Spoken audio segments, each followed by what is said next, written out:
స్పీకర్‌ని introduce చేయడానికి అవకాశం ఇచ్చిన సిస్టర్ హవీరాకి థాంక్ యూ సో మచ్. అన్న పేరు మనకు తెలుసు. పి. జేమ్స్ అన్న వేట్లపాలెంలో ఉంటారు. అన్న రాజమండ్రిలో క్రైమ్ బ్రాంచ్ డిపార్ట్‌మెంట్‌లో గవర్నమెంట్ పోలీస్ ఆఫీసర్‌గా జాబ్ చేస్తున్నారు. అదే విధంగా అన్న స్టూడెంట్ కౌన్సిలర్‌గా, మోటివేషనల్ స్పీకర్‌గా యూత్‌ని కౌన్సిల్ చేస్తూ యవ్వనస్తులను మంచి మార్గంలో నడిపిస్తున్నారు. ఈ సమయంలో అన్నని మనం కలిగి ఉండటం ఎంతో సంతోషకరంగా భావిస్తూ ఈ సమయాన్ని అన్నకి అప్పగిస్తున్నాను. ఈరోజు అన్న చెప్పబోతున్నటి వర్డ్స్ ద్వారా, మోటివేషనల్ వర్డ్స్ ద్వారా మారుతారని నేను విశ్వసిస్తున్నాను. ఐ వెల్కమ్ టు జేమ్స్ అన్న. థాంక్ యూ అన్న. Thank you.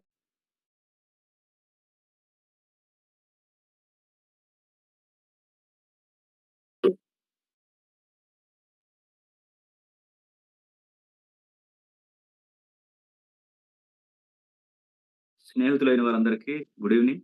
నా వాయిస్ క్లియర్‌గా ఉందా బ్రదర్? యెస్ అన్న. అడుగు. ఓకే అమ్మ. ఓకే. Thank you. నేను త్వరగా ముగించే ప్రయత్నం చేస్తాను. నాకు వేరే మీట్ ఉంది. ఏమనుకోకండి. బ్రదర్ యొక్క కోరిక మేరకు ఎప్పటి నుండో అడుగుతున్నారు గనుక ఈ మీట్‌లో జాయిన్ అవుతున్నాను. విలువైన సంగతులు కొన్ని విషయాలు మనం మాట్లాడుకుందాం. అందరికి మీ వాయిస్ క్లియర్‌గా ఉంటే గనక నాకు ఒకసారి రిప్లై ఇవ్వండి.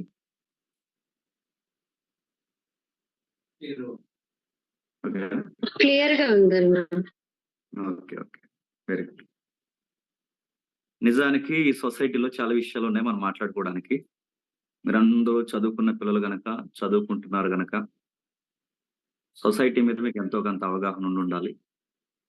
ముఖ్యంగా మన యంగ్ ఏజ్‌లో లేదా మీ వయసు దాటొచ్చిన వాడిని నేను. నాకిప్పుడు 35 ఇయర్స్ దగ్గరలో ఉన్నాను. మీరందరూ చదువుకుంటున్న పిల్లలు గనక మినిమమ్ మీకు ఒక 22 ఇయర్స్, 25 ఇయర్స్ బిలో ఉంటారు మీ అందరు. ఆ విషయాన్ని నేను నమ్ముతున్నాను. ఏది ఏమైనా ఈ యంగ్ ఏజ్‌లో మనకెక్కువగా 2 విషయాల్లో మనం ఎక్కువగా టెంప్ట్‌కి గురవుతాం. ఒకటి లవ్, 2 ఫ్రెండ్‌షిప్. నిన్న మొన్నో ఫ్రెండ్‌షిప్ డే అయిందనుకుంటాను. క్యాలెండర్‌లో ఏ డేట్‌కి ఖాళీ లేదు. ప్రతి డేట్‌కి ఏదో ఒక అడ్వాంటేజ్‌గా క్యాలెండర్‌లో నోట్ చేస్తున్నాను. పేరెంట్స్ డే అన్నారు, ఫ్రెండ్‌షిప్ డే అన్నారు, లవర్స్ డే అంటున్నారు. ప్రతి రోజుకి ఏదో ఒక రోజు ప్రత్యేకతను చూపిస్తున్నారు. అయితే క్యాలెండర్‌లో ఉన్న డేట్స్‌ని బట్టి స్నేహం ఉండదు గానీ, తారీఖులను బట్టి మన బంధాలుండవు గానీ, మనలో ఉన్న నైతికతను బట్టే మన బంధాలు నిలబడతాయి. ఆ నైతికత మనం ఫాలో అవ్వకపోతే ఏ బంధం నిలబడదు. అది భార్యాభర్తల బంధమైనా, అది స్నేహితుల బంధమైనా, అది ఆత్మీయ సహవాసమైనా ఏదైనా నైతికత అనేది చాలా ఇంపార్టెంట్. దాన్ని మనకు తెలుసు. మన విద్యా వ్యవస్థలో కూడా మన గురువులు మనతో మాట్లాడతారు. దాన్ని ఎథిక్స్ అంటారు, మోరల్స్ అంటారు. ఇంకా మనం మాట్లాడుకునే వర్డ్స్ కొన్ని పర్యాయ పదాలున్నాయి. వాటన్నిటి గురించి మనకు మాట్లాడతారు. ఎథిక్స్ లేనప్పుడు లైఫ్‌ని మనం జెన్యూన్‌గా రన్ చేయలేకపోతే ఏ బంధం నిలబడదు. మీకు ఉదాహరణ చెప్తాను. నేను ఒక న్యూస్ చదివాను. ఎవరైనా మీరు డైల్ హంట్ న్యూస్ ఫాలో అయ్యి ఉంటే మీరు కూడా చదివుండొచ్చు. ఒక అబ్బాయికి మరొక అబ్బాయి సలహా ఇచ్చాడు. వాళ్ళిద్దరూ క్లోజ్ ఫ్రెండ్స్. వాళ్ళ ముఖ్య స్నేహితులిద్దరికీ చాలా విషయాలు వారిద్దరూ పంచుకుంటారు. ముఖ్య స్నేహితులుగా భావించుకున్నారు. వాళ్ళ డైలాగ్స్ కూడా ఇలా ఉంటాయి ఈ స్నేహితుల మధ్య. మా అమ్మ నాన్న కన్నా నువ్వే ఎక్కువరా. నాకు ఈ ఈ భూమి మీద ఎవరైనా మొదటగా ఉన్నారంటే నీ తర్వాతేరా అని. ఇలాంటి డైలాగ్స్ వినడానికి బావుంటాయి. చెప్పుకోవడానికి బావుంటాయి. ఫ్రెండ్ అనగానే మనం చాలా గుడ్డిగా నమ్ముతాం మనం. మన పేరెంట్స్‌కైనా మనం కొన్ని విషయాలు చెప్తామో లేదో నాకు తెలీదు గానీ, ఖచ్చితంగా స్నేహితుల దగ్గర అన్ని విషయాలు మనం పంచుకుంటాం. అందుకే ఏదైనా నేరం జరిగినప్పుడు ముందు వాడి ఫ్రెండ్ సర్కిల్ ఎవరో డిపార్ట్‌మెంట్ వారు కనుక్కుంటారు. ఎందుకంటే వీడికి నేర ప్రవృత్తి ఎలా వచ్చింది? వీడికి యాటిట్యూడ్ ఎలా వచ్చిందని తెలుసుకోవడానికి మన ఫ్రెండ్స్ యొక్క యాటిట్యూడ్‌ని పట్టుకుంటారు. అందుకే మేధావులు, పెద్దలు కూడా అన్నట్టుగా మన స్నేహితులు ఎలాంటోళ్ళో వాళ్ళని బట్టి మనం ఎలాంటి వారమో చెప్పొచ్చు. మనల్ని బట్టి మన ఫ్రెండ్ సర్కిల్ ఎలా ఉంటదో కూడా చెప్పొచ్చని మన ముందు పెద్దలు చాలా మంది సామెతలుగా ఈ విషయాలు చెప్పారు. అలాగే ఈ అబ్బాయికి ఈ డిగ్రీ ఏజ్‌లో ఉన్నాడో మరెప్పుడు ఉన్నాడో తెలీదు గానీ తన స్టడీస్‌లో ఈ స్నేహం అనేది ఆ అబ్బాయికి అలవాటయింది. వీళ్ళిద్దరూ స్నేహితులు.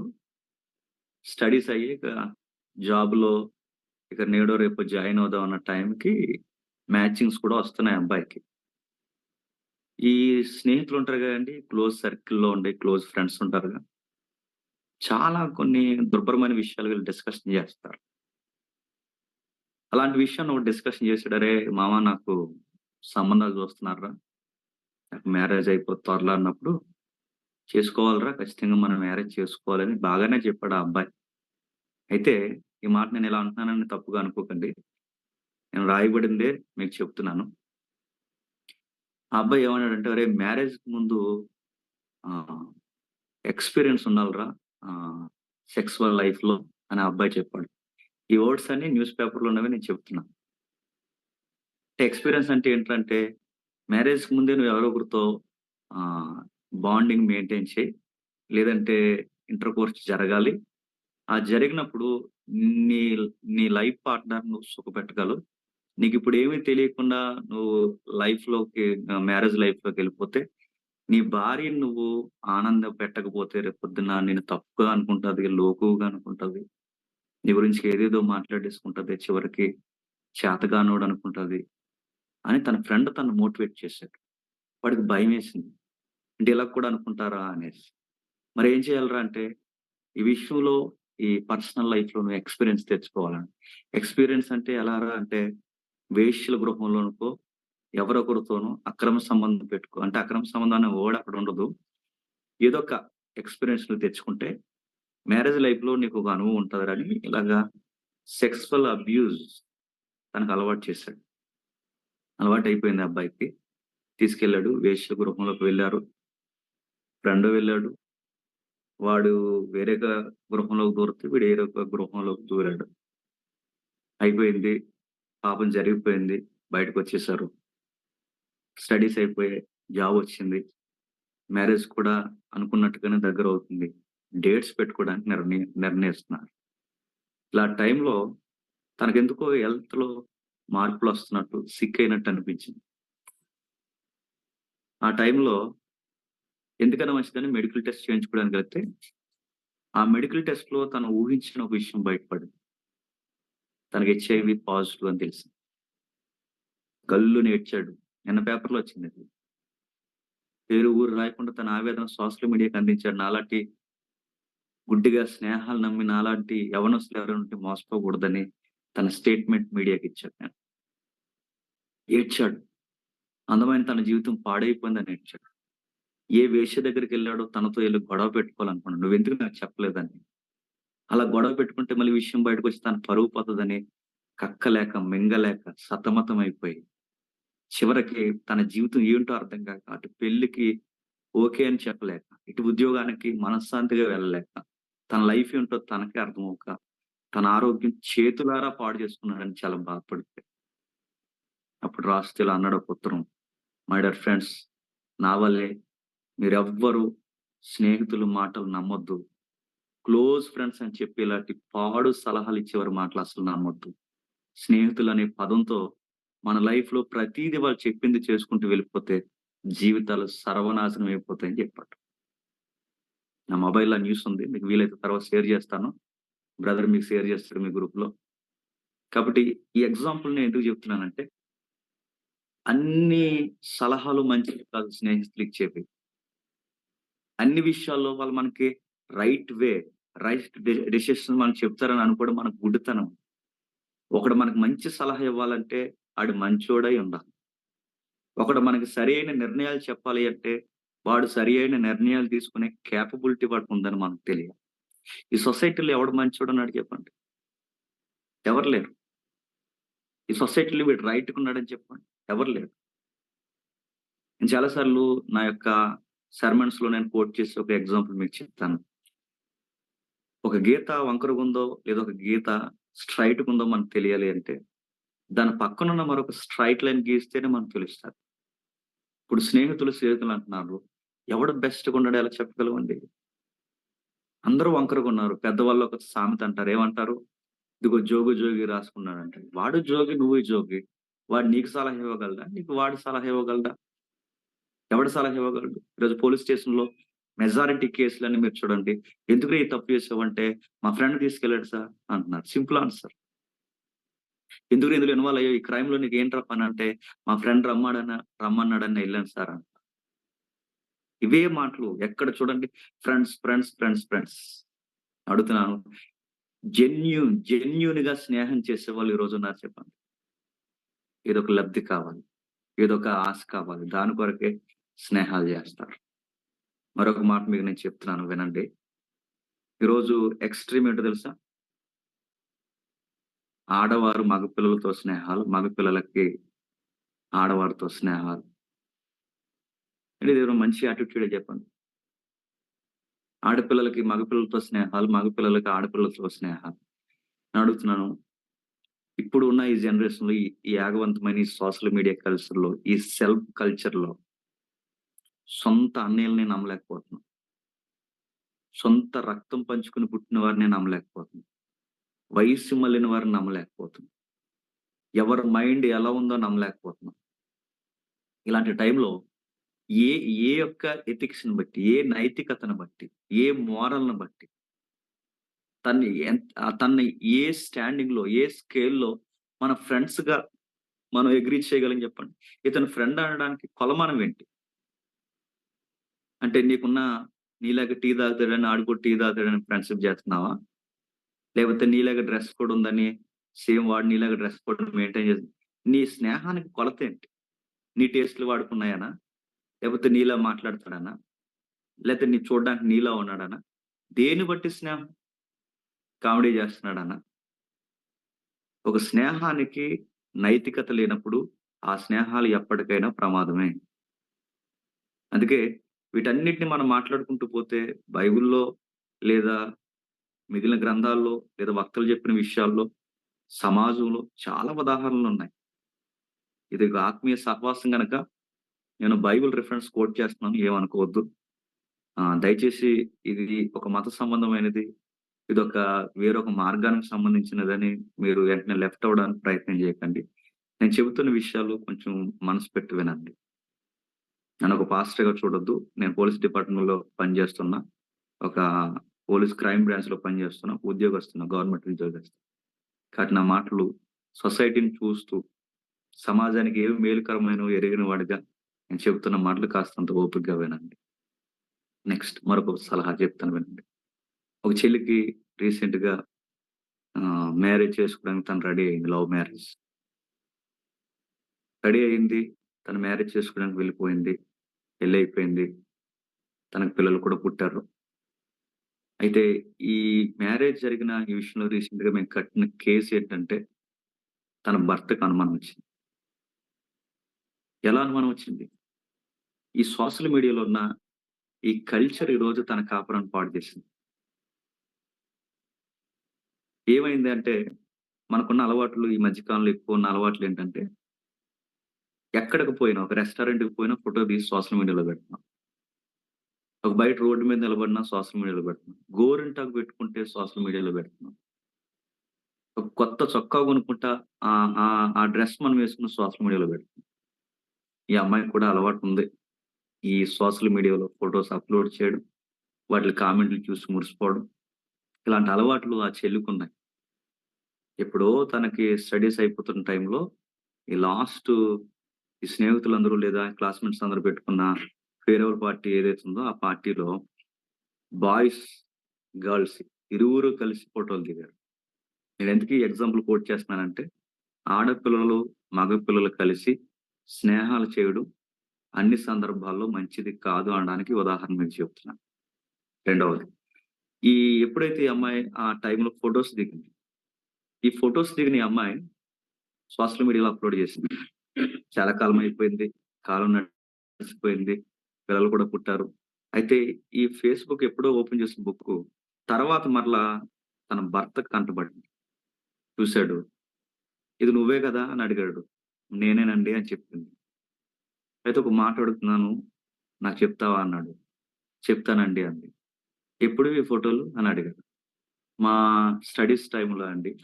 పలానా కాలేజీలో" అని. "ఎవరు వీళ్ళంతా?" అని అడిగాడు. "ఫేర్‌వెల్ పార్టీలో నా క్లాస్‌మేట్స్ అండి, ఫ్రెండ్స్ అండి" అని చెప్పింది. సరే.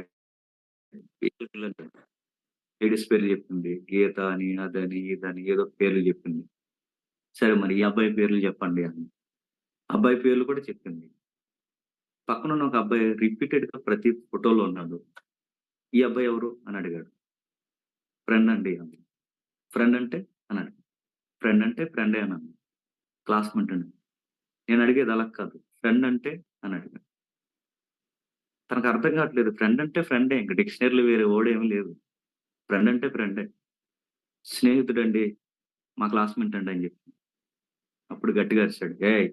నీతో నేను ఎటకారం ఆడుతున్నాను అనుకుంటున్నావా? ఫ్రెండ్ అంటే" అని అడిగాడు.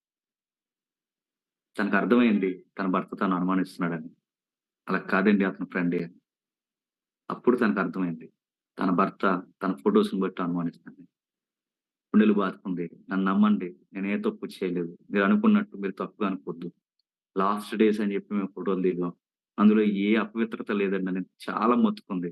నిజంగా ఆ చెల్లి ఏ తప్పు చేయలేదు. ఈ కేసు తిరిగి తిరిగి మా డీఎస్పీ ఆఫీస్‌కొచ్చింది.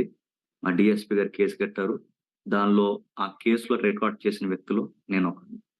ఆ కేసుని రికార్డ్ చేసిన అంటే వీడియో, ఆడియో అలాగే దాన్ని రాతపూర్వకంగా కూడా రికార్డ్ చేస్తాం. ఆ రికార్డ్ చేస్తున్నప్పుడు వన్ ఆఫ్ ది పర్సన్‌గా నేనక్కడ ఉన్నాను. అప్పుడు ఆ చెల్లి చెప్తుంది, "సార్ నేను ఏ తప్పు చేయలేదండి. ఆ ఫోటోని బట్టి మా ఆయన నన్ను అనుమానిస్తున్నాడు. నేనెప్పుడు ఏ తప్పు చేయలేదు." అని ఏడుస్తూ, ఏడుస్తూ ఒక మాట అంది. "అన్నయ్య నేనొక మాట చెప్తాను" అని మాతో అంటుంది. నా లైఫ్‌ని ఆ ఒక్క ఫోటో నా కాపురాన్ని పాడు చేసేసింది. ఇప్పుడు చెప్పండి. ఆ చెల్లి తప్పు చేయలేదు. కానీ ఆ భర్తకు అనుమానం వచ్చింది. ఎందుకంటే అంత క్లోజ్‌గా ఎందుకు ఫోటో దిగావని. ఇప్పుడు తన అనుమానాన్ని ఎవరు తీరుస్తారండి? దేవుడు దిగివచ్చి "అరేయ్! తప్పురా" అని వాళ్ళ అనుమానించకురని చెప్తాడెప్పుడు? ఒక్క ఫోటో తన సోషల్ మీడియా యాటిట్యూడ్‌లో ఉన్న తన ఒక్క ఫోటో తన కాపురాన్ని లేపేసింది. నేనెందుకు చెప్తున్నానో తెలుసా? అన్ని సందర్భాల్లో ఈ స్నేహాలు మంచి పరిస్థితులు మనకు తీసుకురావు. అన్ని పరిస్థితుల్లో స్నేహితుల సలహాలు మనకి మంచి రిజల్ట్‌నివ్వవు. వాడొక్క సలహా ఆ కుర్రోడికి హెచ్ఐవి వచ్చేలా చేసింది. ఈ అమ్మాయికి ఒక్క సోషల్ మీడియా కల్చర్ ఎలా అలవాటయిందో, తన ఫ్రెండ్స్ వల్ల అలవాటయిందో, ఎలా అలవాటయిందో తెలీదు. ఆ ఒక్క తప్పుడు నిర్ణయం తన కాపురాన్ని పాడు చేసేసింది. ఇలా ఒకటి కాదు సమాజంలో ఎన్నో ఎగ్జాంపుల్స్ ఉన్నాయి చెప్పుకుంటూ వెళ్ళిపోతే. ప్రతీది అందుకే పెద్దవారు బయటికెళ్ళినప్పుడు జాగ్రత్తరా, జాగ్రత్తరా, జాగ్రత్తరా, జాగ్రత్తరా అని చెప్తారు. ముఖ్యంగా ఆడపిల్లలకి జాగ్రత్తమ్మా, జాగ్రత్తమ్మా బయటికెళ్ళినప్పుడు ఎవరితో మాట్లాడకమ్మా, అందరూ ఒకలా అనుకోరు, అందరూ ఒకలా ఆలోచించరు. ఎవరు బైక్స్ ఎక్కొద్దు, ఎవరితో మాట్లాడొద్దు. చాలా మంది మగపిల్లలు కూడా చెప్తారు. జాగ్రత్తరా, జాగ్రత్తరా ఎవడితో పడితే ఆడితో స్నేహం చేయకురా జాగ్రత్తరా. కానీ ఆ టైంలో పేరెంట్స్ మనకు చెప్తున్న సలహాలు మనకు ఇరిటేటింగ్‌గా ఉంటాయి. మనకు ఎక్కసంగా ఉంటాయి. వాళ్ళకేం తెలీదంటాం మనం. మీకేం తెలీదు మమ్మీ, డ్యాడీ మీరు నోరు మూయండి అంటాం. మీ జనరేషన్ వేరు, మా జనరేషన్ వేరంటే జనరేషన్ ఏది ఏరైనా రిజల్ట్ మాత్రం ఒకటే గుర్తుపెట్టుకోండి. నష్టాలే ఉంటాయి. జెన్యూన్‌గా స్నేహం చేసేవాళ్ళు చాలా అరుదు. అలాంటి వారు మీకుంటే నేను వారిని బట్టి నేను చాలా ప్రైజ్ చేస్తున్నాను. అలాంటి వారుంటే మంచిది. కానీ సొసైటీలో చాలా మంది మోసపూరితమైన స్నేహాలున్నాయి. సలహాలివ్వడం రాదు. ఎందుకంటే ఆడు ఈక్వల్ ఏజ్‌లో ఉన్నాడు. వాడి లైఫ్ ఎక్స్‌పీరియన్స్‌లు ఏం లేదు. నీకేమిస్తాడు సలహా నీ బొంద. నీకేమి ఇవ్వలేడు. సలహాలివ్వలేదు. మరో మాట చెప్తాను వినండి. నేను రిఫరెన్స్ కోట్ చేసే ముందు. ఒక అమ్మాయి మరొక అమ్మాయికి సలహా ఇస్తుంది. ఈ అమ్మాయి చాలా ట్రెడిషనల్‌గా బ్రతికిన అమ్మాయి. ఆ అమ్మాయి కొంచెం సిటీ లైఫ్‌లో బ్రతికిన అమ్మాయి. ఈ అమ్మాయికి సలహాలిస్తుంది. ఈ అమ్మాయి పా ఈయన ఈ అమ్మాయి ఒక దైవజనుని యొక్క కుమార్తె. అంటే ఒక పాస్టర్ గారి అమ్మాయి. అమ్మాయికి సలహాలిస్తుంది. కాలేజ్‌కెళ్తున్నప్పుడు డైలీ మనం ఏం కాలేజ్‌కెళ్ళాల్సిన అవసరం లేదు. అప్పుడప్పుడు సరదాగా మనం అలా ఎళ్ళినా ఏం కాదని చెబుతుంది. లేదు మాకు అలవాట్లు లేవు ఇలాంటివంటే, మాకు అలవాట్లు లేవు. ఇదేం పెద్ద పాపమేం కాదు. సరదాగా ఎళ్దాం. అంటే తెలిస్తేనే ఇంట్లో అంది. ఇంట్లో ఎందుకు తెలుస్తది? మనం చెబితే తెలుస్తది. చెప్పకపోతే ఎందుకు తెలుస్తది? అంటే అని అడిగింది. అంటే ఏముంది? నేను చాలా సార్లు ఎళ్ళాను. ఇలా సరదాగా రెస్టారెంట్‌లకి అది ఎళ్ళాను. ఎప్పుడు మా పేరెంట్స్ తెలీదంటే, ఎలా అంటే నేను చెప్తానుగా రా అని తీసుకెళ్ళింది. ఆ అమ్మాయికి లేనిపోని అలవాట్లన్నీ అలవాటయిపోయినాయి. చివరికి వాళ్ళ పేరెంట్స్‌కి తెలిసింది. విషయం ఏంటో తెలుసా? వాళ్ళ నాన్నగారు తట్టుకోలేక చచ్చిపోయాడు. మరలా చెప్తున్నాను. మన పేరెంట్స్ మన మీద చాలా కలలు పెట్టుకుంటారు. మన పేరెంట్స్ మన మీద చాలా కలలు కంటారు. వాళ్ళ జీవితాల్లో నెరవేరలేని ఎన్నో విషయాలు మన జీవితంలో నెరవేరితే అవి చూసి ఆనందపడాలనుకుంటారు. అన్ని కళలు నేల రాసేవేంటో చెప్పిన ఈ పనికి మాలిన స్నేహాలు గుర్తుపెట్టుకోండి. పనికి మాలిన స్నేహాలు. తల్లిదండ్రులు ఇచ్చే సలహాలు మన బుర్రకెక్కవు. కానీ అరకొర జీవితం ఉన్న మనలాంటోడు సలహాలు ఇస్తే మనకు అర్థమవుతుంది. అమ్మ చెప్పే సలహాలు మనకు నచ్చవు. కానీ ఎక్కడో మన బెంచ్‌లో, క్లాస్ రూమ్‌లో కూర్చున్న ఒక ఆమె చెప్తుంటే మనకి ఆ సలహాలు తీయగుంటాయి మనకి. మీరు ప్రతి ఒక్క సెక్టార్‌లో మీరు గమనించండి. ఇలాంటివి నమ్ముతారు. పేరెంట్స్ చెప్పేవి ఎందుకు నమ్మరో నాకర్థమవుతుంది. మనకన్నా జీవితాన్ని ముందే చూసొచ్చిన వారు మన పేరెంట్స్ అందరూ గుర్తుపెట్టుకోండి. అందుకే ఒక రిఫరెన్స్ మీకు చెప్తాను. ఆ రిఫరెన్స్‌లోంచి మన వాక్యాన్ని ధ్యానించి త్వరగా ముగించుకునే ప్రయత్నం చేద్దాం. బైబిల్‌లో యేసుక్రీస్తు వారికి చాలా మంది ఫాలోవర్స్ ఉన్నారు. ఆ ఫాలోవర్స్‌లో ఆయన్ని వెంబడించిన శిష్యులు ఒక వర్గం అయితే, ఆయన్ని కాకుండా వేరుగా తర్వాతొచ్చి ఇది నిజమా? అబద్ధమా? అని తెలుసుకొని, వాస్తవాలను ధృవీకరించుకొని, వాటిని వెంబడించి, వాటిని బట్టి వారు ధ్యానించి, ఇది నిజం. ఈ నైతికత సొసైటీకి అవసరం అని పుస్తకాలు రాయడం మొదలుపెట్టారు. అలాంటి పుస్తకాల్లో ఒకటి బైబిల్‌లో ఉంది. ఒక డాక్టర్ గారు రాశారు. ఆయన పేరు లూకా. ఆయన ఒక Greek philosopher, doctor, theologian, historian. 1, 2 కాదు చాలా బిరుదులున్నాయి ఆయనకి. అంత మేధావి ఈ వాక్యాలు రాయడం మొదలుపెట్టాడు. రాసినదంటే దాన్నొక బయోగ్రఫీ అనొచ్చు. అచ్చు యేసుక్రీస్తు వారి యొక్క జీవిత చరిత్రను ఎవిడెన్స్‌తో రికార్డ్ చేశాడు. ఆయన ఒక మాట కోట్ చేశాడు. ఒక్క మాట చూసి మనం ముందుకు వెళ్దాం. ఒకసారి చూద్దాం. లూకా, లూకా సువార్త 16వ అధ్యాయం. లూకా సువార్త 16వ అధ్యాయం 9వ వచనం చూద్దాం ఒకసారి. లూకా సువార్త 16వ అధ్యాయం 9వ వచనం. ఎవరైనా చదువుతారా? నేను చదవమంటాను. బ్రదర్? అన్యాయపు సిరి వలన మీకు స్నేహితులను సంపాదించుకొనుడి. ఎందుకనగా ఆ సిరి మిమ్మును వదిలిపోవునప్పుడు వారు నిత్యమైన నివాసములలో మిమ్మును చేర్చుకొందురని మీతో చెప్పుచున్నాను. ఆగుదాం. ఏదో ఒక విషయాన్ని మనకు నేర్పిస్తున్నాడు. స్నేహితుల్ని సంపాదించుకోవాలి. స్నేహితుల్ని ఎలా సంపాదించుకుంటామండి? ఈరోజు మనతో స్నేహాలు చేయాలంటే మనం మనీ ఖర్చు పెడతాం, మనతో స్నేహం చేస్తారు. మనీ లేకపోతే ఈ స్నేహం సొసైటీకి అవసరం లేదు. వేరే ఫ్రెండ్స్‌ని ఎతుక్కుంటారు. ఈరోజు స్నేహాలు ఎలా సంపాదించుకుంటాం? స్వచ్ఛమైన స్నేహాన్ని ఎలా సంపాదించుకుంటాం? నిజమైన స్నేహాన్ని మనం ఎలా సంపాదించుకోగలం? నిజమైన స్నేహం మనకు దొరకాలి అంటే ఈ టెక్స్ట్‌లో లేదా ఈ సందర్భంలో కొన్ని విషయాలు మనకి మాట్లాడుతున్నాడు. ఏం జరుగుతుంది ఈ సందర్భంలో? ఏం జరుగుతుందంటే నేను అన్ని చదవను గానీ మీకు స్టోరీగా చెప్తాను వినండి. ఆ సమాజంలో అంటే మొదటి శతాబ్దంలో ఈ గుమస్తా ఉద్యోగాలుండేవి. గుమస్తా ఉద్యోగాలు. అంటే మొన్నటి వరకు ఉండేవి. ఇప్పుడు దాన్ని గుమస్తా ఉద్యోగం అంటలేదు. దానికి ఒక స్టడీ ఉంది. దాన్ని చార్టర్డ్ అకౌంట్ అంటున్నారు. సీఏ చార్టర్డ్ అకౌంట్ అంటే అకౌంటెంట్. ఈ అకౌంట్స్ చూసే ఆఫీసర్ ఉద్యోగం అన్నమాట ఇది. ఒక ఆయన ఉన్నాడట. ఒక యజమాని దగ్గర ఈ గుమస్తా ఉద్యోగం చేస్తున్న ఒక ఆయన ఎవరైతే ఉన్నారో ఆయనకి, ఆయన విషయంలో యజమాని కంటే ఆ ఇంటి యజమానికి లేదా గృహ యజమానుడికి ఒక విషయం తెలిసింది. ఏమని తెలిసింది? వీడు దొంగ లెక్కలేస్తున్నాడని తెలిసింది. వీడు నమ్మకంగా ఉండడం లేదని తెలిసింది. వీడు సరైన వ్యక్తిగా ఉండడం లేదని తెలిసింది. వీడు ఎథిక్స్ మిస్ అయ్యాడని తెలిసింది. వీడు విలువలు పాటించట్లేదు. డబ్బు కొరకు గడ్డి తింటున్నాడని అర్థమైంది. ఆ వ్యక్తి కొరకు యజమానుడు ఎంక్వైరీ చేశాడు. నిజమని తెలిసింది. వీడు నమ్మకత్వాన్ని కోల్పోయాడని తెలిసింది. విలువలు లేనివాడు ఉద్యోగానికి పనికిరాడని యజమానుడు గమనించాడు. యజమానుడు వార్నింగ్ ఇచ్చాడు. ఏమని చెప్పాడు? నువ్వు నన్ను మోసం చేస్తావు.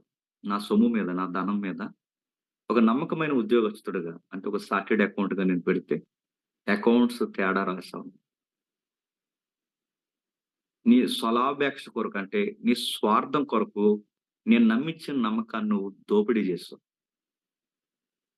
First warning, second warning, third warning ఏం లేదు గానీ ఒకటే లాస్ట్ వార్నింగ్. నీ ఉద్యోగాన్ని నేను తీసేస్తున్నానన్నాడు. ఉద్యోగంలో గుర్తుపెట్టుకోండి. ఏ ఉద్యోగం రేపొద్దున మీరు ఇప్పుడు చదువుకుంటున్న రేపొద్దున ఉద్యోగం చేస్తారు.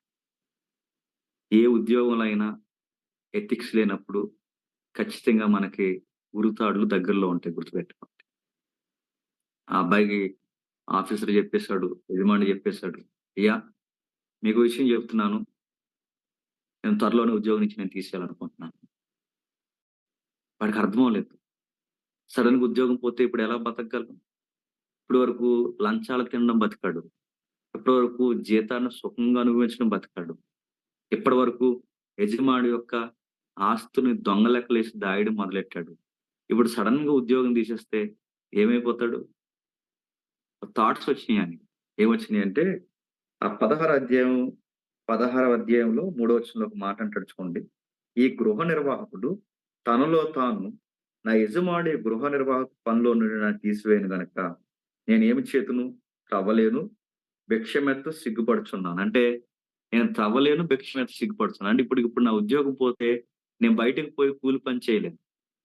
ఇప్పుడు నేను బయటికి పోయి భిక్షాటన చేయలేను. అడుక్కోలేను. అడుక్కుందామంటే సిగ్గు. బయటికి పోయి పని చేయాలంటే ఇన్ని రోజులు ఫ్యాన్ల కింద చల్లటి గదుల్లో కూర్చొని ఉద్యోగాలు చేశాను. ఇప్పుడు సడెన్‌గా బయటికి పోయి కూలి పని ఎండలో పడి పని చేయాలంటే నా వల్ల అవ్వదు. అందుకే అటు నా శరీరంతోని నేను కష్టపడలేను. ఇటు బయటకొచ్చి నేను అడుక్కొని తినలేను. ఏం చేయాలని చాలా తీవ్రంగా ఆలోచించాడు. అప్పుడు ఆడికి ఒక ఆలోచనొచ్చింది. ఆ ఆలోచన ఏంటంటే, ఎవరైతే నా యజమానుడికి అప్పున్నారో ఆ అప్పుల వారిని అందరిని పిలుస్తాను. ఎందుకంటే నేనే లెక్కలు రాయాలి గనక. అప్పుల వారందరిని పిలిసి, మీరు ఎంతెంత అప్పున్నారు మా మా యజమానుడికి అని అడిగారు. రకరకాలు చెప్పారు.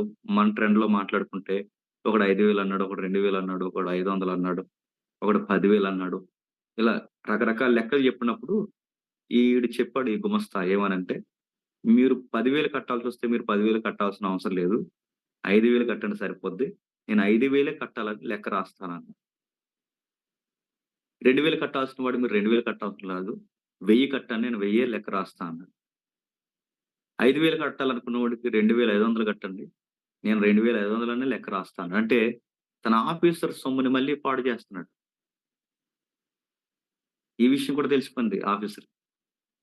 వీడు తెలివితేటలు ఉపయోగించి సొమ్మొకడిది, సోకొకడిదన్నట్టు ధనం ఉన్న ఆయన్ని మళ్ళీ మోసం చేస్తున్నాడు. వీడు డబ్బు పాడు చేస్తున్నాడు. మొదటగా మోసం చేశాడు. రెండోసారి మోసం చేశాడు. 2 విషయాలు కూడా ఆఫీసర్‌కి తెలిసిపోయాయి. అలా టైంలో పిలిసాడు. ఒక మాట అంటున్నాడు ఆఫీసర్. ఏమనంటే 8దో వచనంలో, అన్యాయస్తుడైన ఆ గృహ నిర్వాహకుడు యుక్తిగా నడుచుకున్నని వాని యజమానుడు వాడిని మెచ్చుకున్నాడు.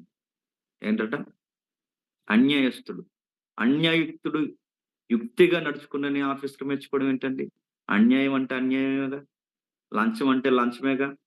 విలువలు లేనితనం అంటే విలువలు లేనితనమేగా. ఎథిక్స్ లేనప్పుడు వాడిని బెస్ట్ అని అనడం ఏంటి? తప్పేగా. మరొక ఆసక్తికరమైన విషయం, వాడిని ఆ యజమాని మెచ్చుకోవడం కాదు. ఇక్కడ ప్రభువు కూడా ఆ గృహ నిర్వాహకుడిని మెచ్చుకుంటున్నాడు. అది ఆశ్చర్యం. ఎందుకు మెచ్చుకుంటున్నాడు? ఎప్పుడైనా ఈ సందర్భం మీరు చదివారో లేదో నాకు తెలీదు గానీ, ఈ బైబిల్‌లో రాయబడిన కొన్ని ఉదాహరణలు గాని, కొన్ని అధ్యాయాలు గాని చదువుతున్నప్పుడు, ఇంత బెస్ట్ టీచింగ్ ఎక్కడ దొరకదనిపిస్తదండి. అంత మంచి టీచింగ్ ఉంది బైబిల్‌లో. విలువలున్నాయి. ఆ విలువల కొరకు మాట్లాడుతున్నప్పుడు ఏమని మాట్లాడుతున్నాడు చూడండి. వీడిని మెచ్చుకోవడం ప్రభువు మెచ్చుకోవడం ఏంటి? అంటే లంచాలు తీసుకుంటే ప్రభువు మెచ్చుకుంటాడా? అబద్దాలాడితే ప్రభువు మెచ్చుకుంటాడా?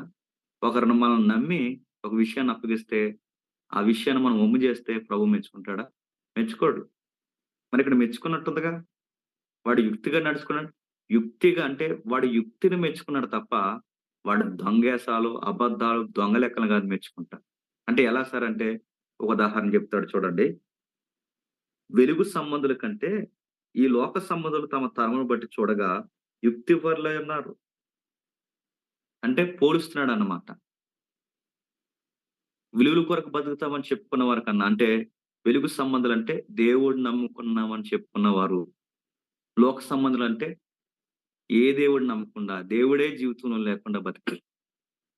అంటే దేవుడిని నమ్ముకున్న వారి కన్నా, దేవుడిని నమ్మని వారే తెలివిగా ఉన్నట్టు యేసుప్రభు వారు మెచ్చుకుంటున్నాడు చూడండి.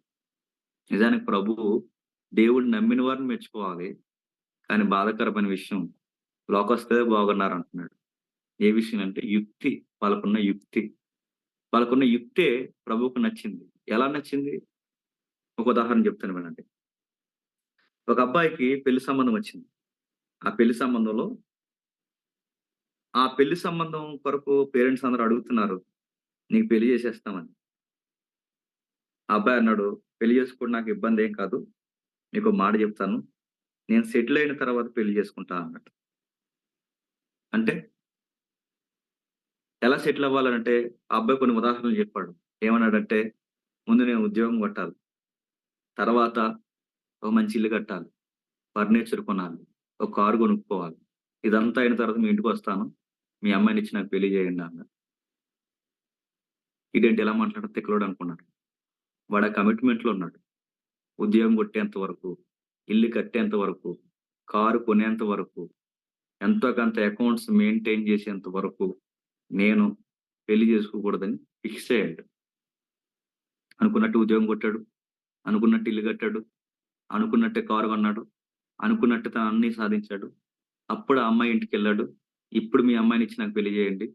బంగారు బొమ్మలో చూసుకుంటా అని చెప్పాడు. మిగిలిన వారిని అందరిని అడిగాడు. మీ అమ్మాయిని చెడు నాకు పెళ్లి చేయడం మీకు ఇష్టమేనంటే పక్కనున్న పెద్దోళ్ళన్నారు. నీలాంటోడు చేయకపోతే ఎలాంటోడికి చేస్తామన్నారు. నీకు ఉద్యోగం ఉంది, ఇల్లుంది, కారుంది, అకౌంట్స్ మెయింటైన్ చేస్తున్నావు, తెలివితేటలున్నాయి. నీలాంటోడికి చేయకపోతే ఎలాంటోడికి చేస్తాం అని పెద్దోళ్ళందరూ మాట్లాడుకున్నారు. మీకేమర్థమవుతుంది ఆ ఉదాహరణలో? ఒక లోకస్తుడు 4 రోజుల జీవితం కొరకు, ఈ లోకం కొరకు ఆత్మీయ చింత లేనివాడు, ఈ లోకం కొరకు బతుకుతున్నవాడు, తన కమిట్మెంట్ ఎంత పక్కా ప్లానింగ్ నెరవేర్చాడు చూడండి. అనుకున్నట్టు తన జీవితాన్ని నడిపించాడు. అనుకున్నట్టు తన జీవితాన్ని ప్లాన్ చేసుకున్నాడు. అనుకున్నట్టు తన జీవితాన్ని ముందుకు నడిపిస్తున్నాడు. తన జీవితాన్ని ప్రతి విషయంలో పక్కా ప్లానింగ్ ప్రకారం నడిపించాడు.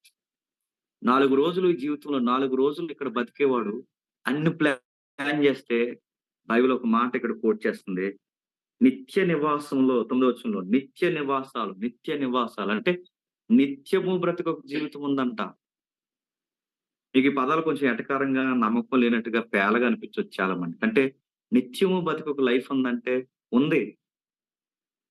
ఈ లైఫ్ WHO రికార్డ్స్ ప్రకారం ఒక మానవ సగటు జీవితకాలం మన భారతీయుడి యొక్క సగటు జీవితకాలం 60 సంవత్సరాలే. చావు తర్వాత ఏంటి? మరొక లైఫ్ ఉందంటే సైన్స్ చెప్తుంది. గ్రంథాలు చెబుతున్నాయి. వక్తలు చెప్తున్నారు.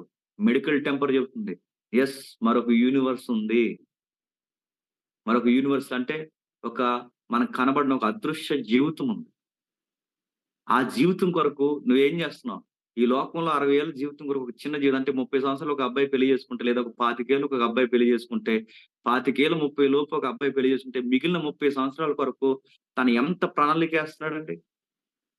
కేవలం 30 సంవత్సరాల కొరకు ఉద్యోగం ఉండాలి, హౌస్ ఉండాలి, ఫైనాన్స్ ఉండాలి. ఇవన్నీ ఆలోచించుకునే అబ్బాయి తర్వాత పెళ్లి చేసుకున్నాడంటే, నువ్వు ఒక బిలీవర్‌వై ఉండి నీ పెళ్లిని ఎలా ప్లాన్ జేయాలి? నీ పెళ్లి కొరకు నీ కొలతలేంటి? ఎత్తుందా? రంగుందా? ఫాలో అయ్యానా? నా వెనక్కి తిరిగి చూసిందా? ఇవి కాదు మన కొలతలు.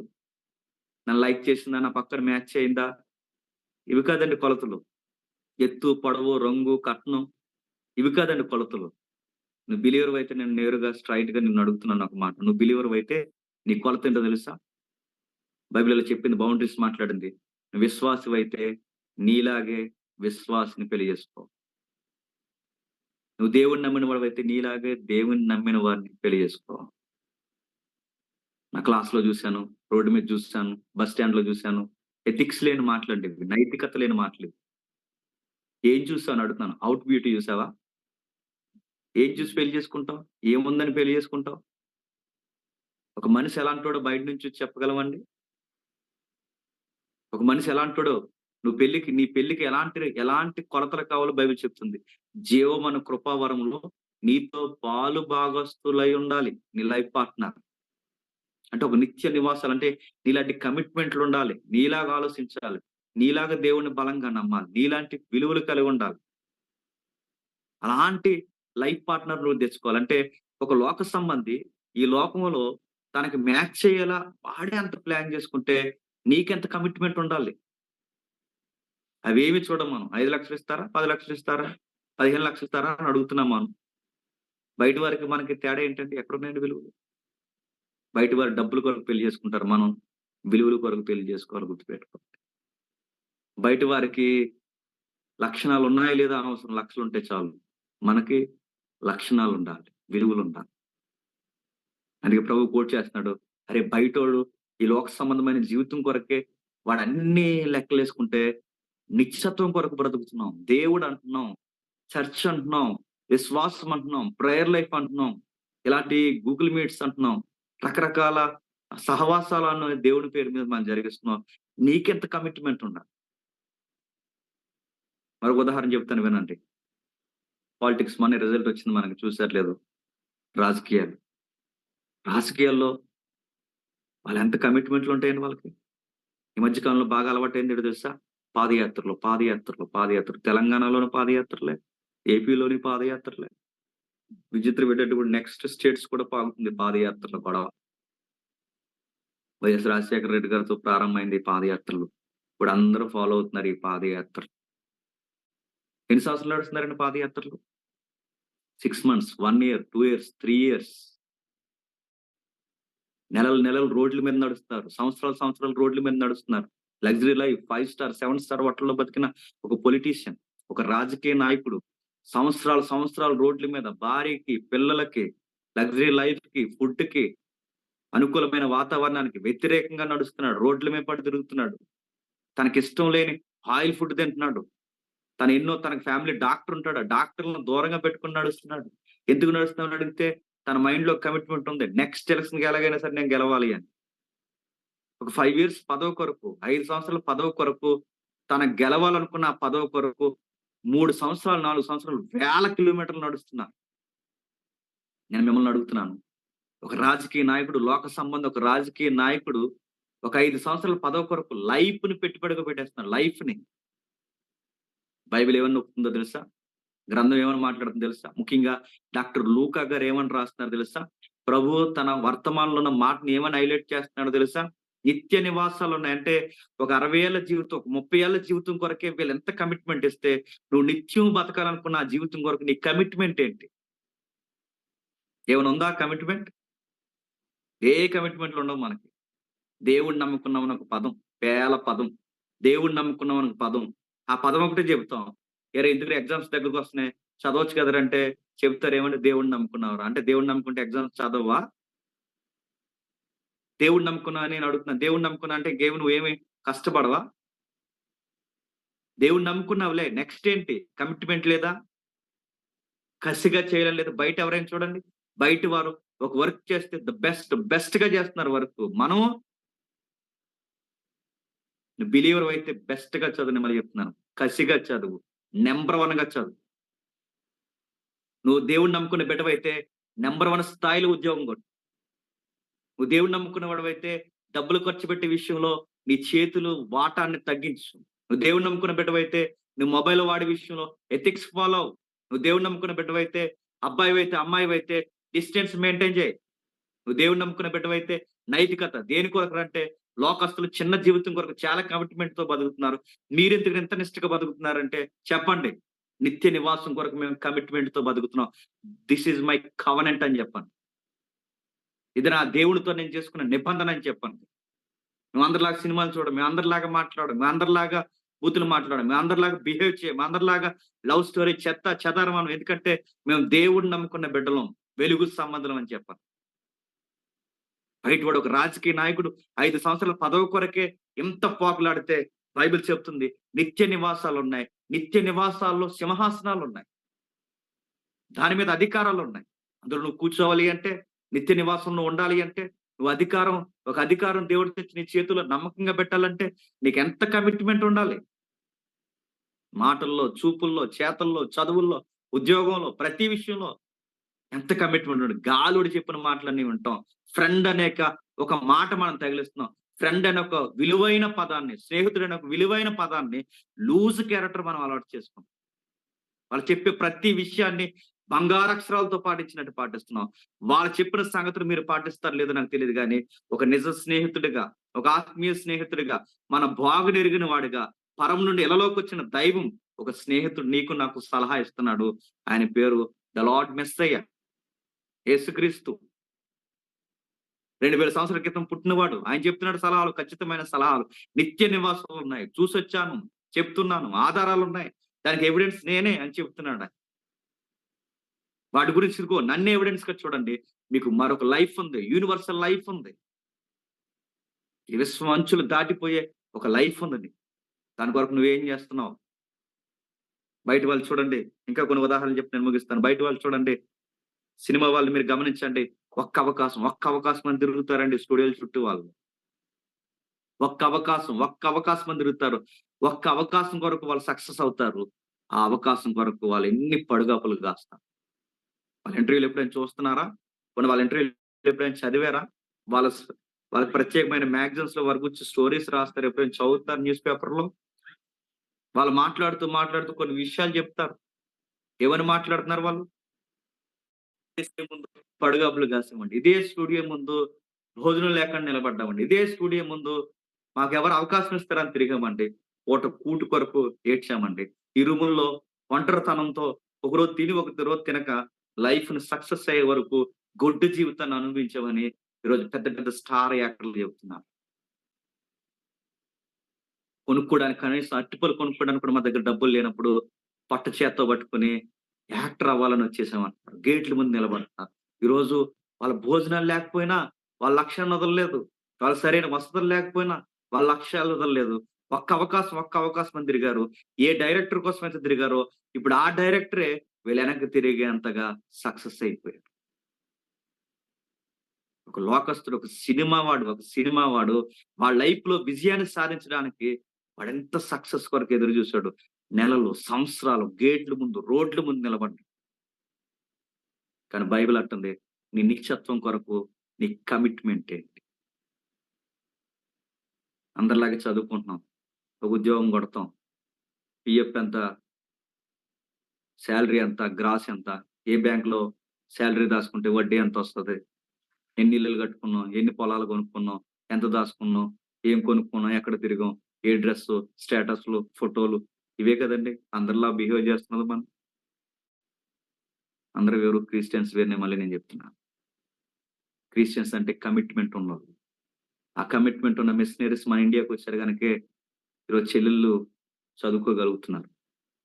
ఈరోజు ఆడపిల్లలు చదువుకొని ఉన్నతమైన స్థాయిలో ఉన్నారు. కమిట్మెంట్ ఉండాలి ఈ క్రిస్టియానిటీలో గుర్తుపెట్టుకో. ఎవరి కోసం చదువుతున్నావు? నీ దేవుడి కోసం చదవాలి. నీ దేశం కోసం చదవాలి. నీ చుట్టూ ఉన్న ప్రాంతాల కోసం చదవాలి. నీ గృహం కోసం నువ్వు చదవాలి. నీ మీద ఎంత భారం ఉంది.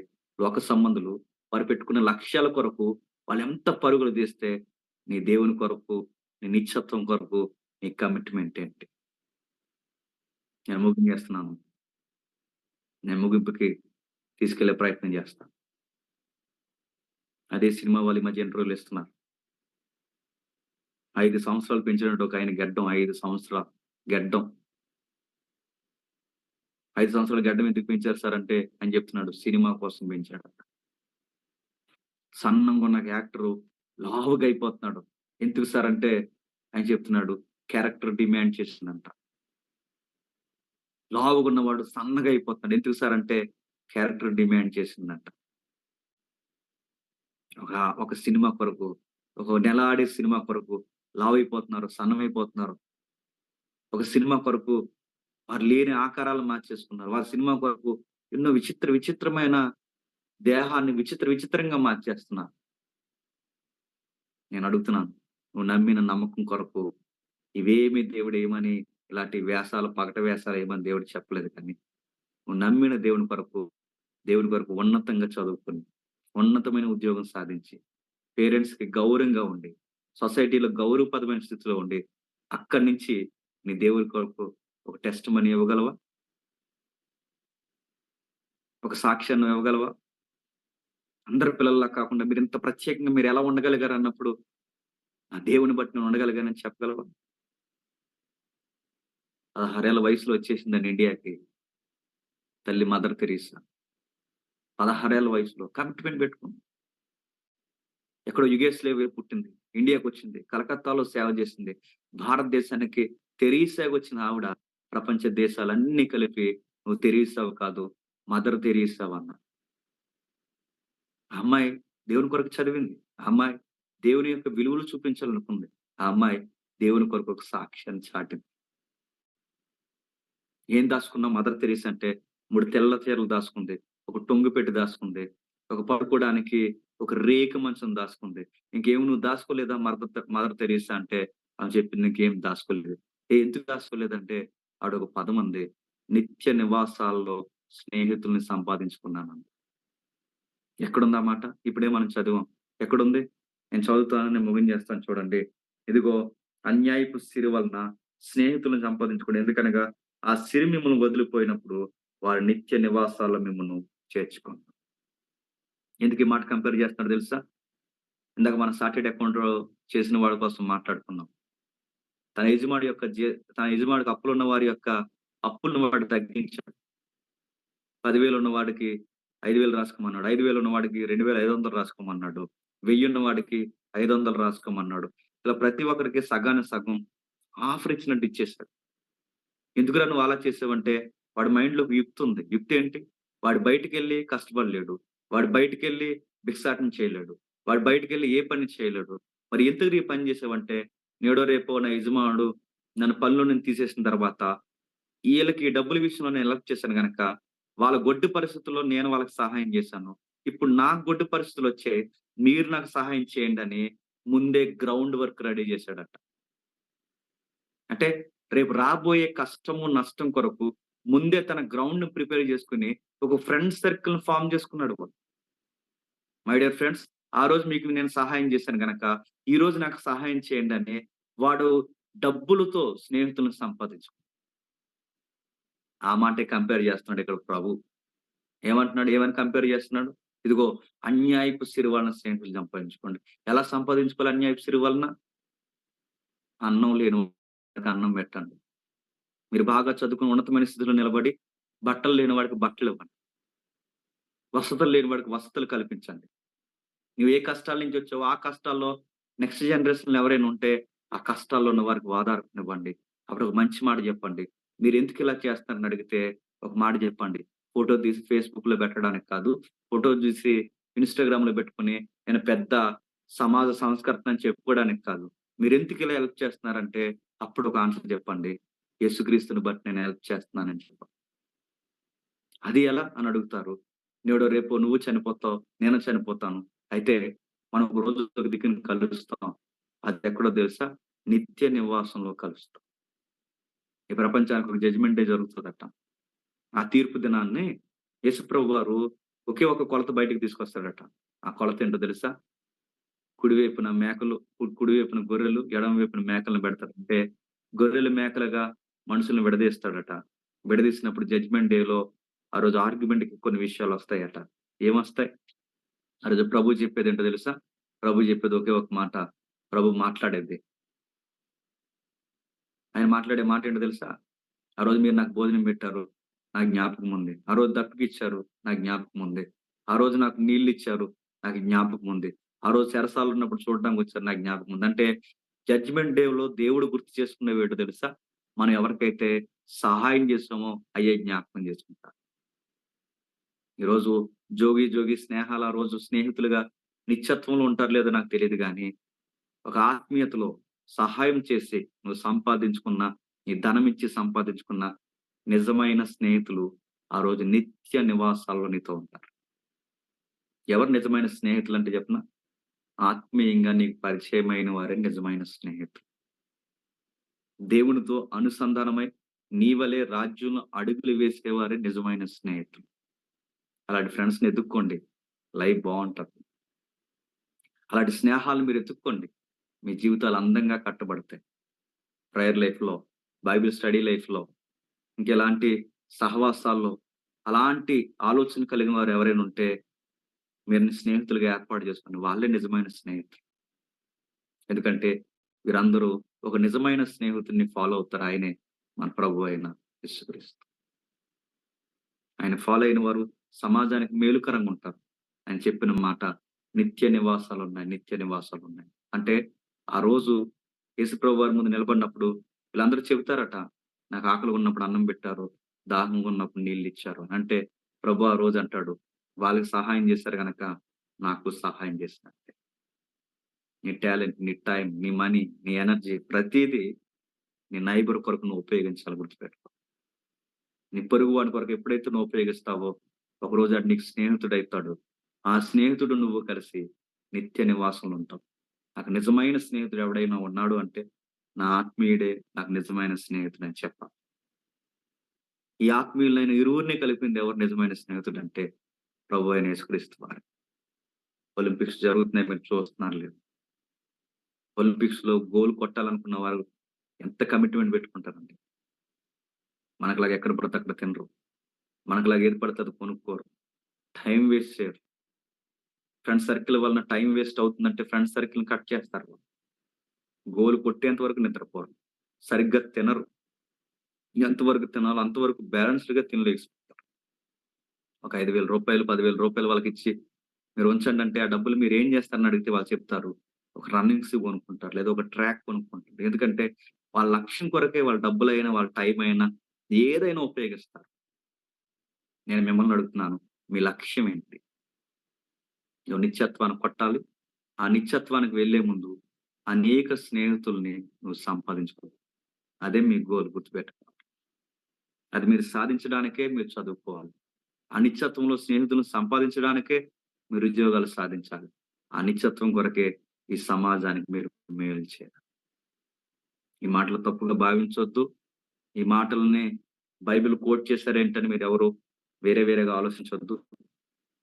మంచి నేర్పేది ఎక్కడున్నా మంచిని నేర్చుకోండి. ఆ మంచి నాకు బైబిల్‌లో దొరికింది. అది మీకు చెప్తున్నాను. కాబట్టి క్రైస్ట్‌ని ఫాలో అవ్వండి. ఎవరైతే క్రీస్తుని ఫాలో అవుతారో వాళ్ళకి ఎథిక్స్ ఉంటాయి. నైతికత ఉంటది. ఆ నైతికతను ఫాలో అయిన వారు ఇతరులకి సహాయం జేస్తారు. నిత్య నివాసాల్లో స్నేహితులను సంపాదించుకుంటారు. దేవుడు మిమ్మల్ని దీవించును గాక. ఆమేన్. చిన్న ప్రేయర్ చేద్దామండి.